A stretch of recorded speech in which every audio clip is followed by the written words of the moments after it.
sunana Awal Iyasu. Yauwa, wannan aikin da muke yi da shi ne muke ɗan samu yadda muke ƙarfa a kan masu da mu da iyalanmu da iyayenmu.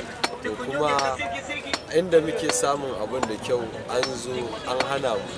Mun ɗan gangaro ƙasa na ƙasan kuma da muke ɗan samu muke haƙa shi wannan ba wai ya kai wancan kyau ba ne. Da wani lokaci in ka sare wancan ɗin ma yana zamo ma nauyi a kasuwa kafin ka sayar shi yana zamowa aiki kuma wancan ya fi farashi.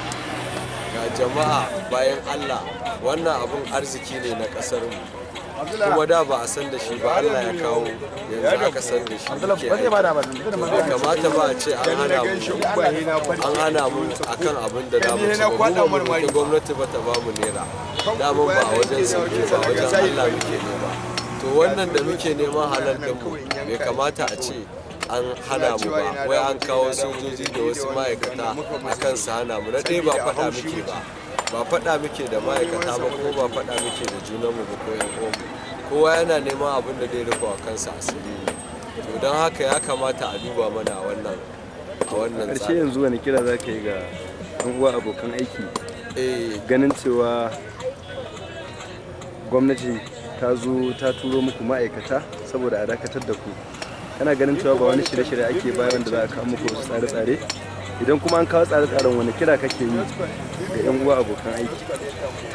Kiran da zan yi ga 'yan uwa ga abokan aiki yana da kyau a kome ana son shugabanci da kuma abu tsari da doka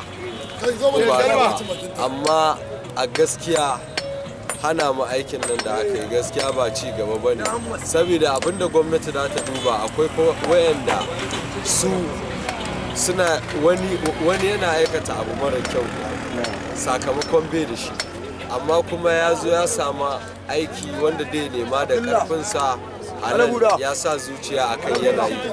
Kaga hana aikin da aka yi ba alheri ba ne, ba alheri ba ne wa al'umma da kuma jama'a.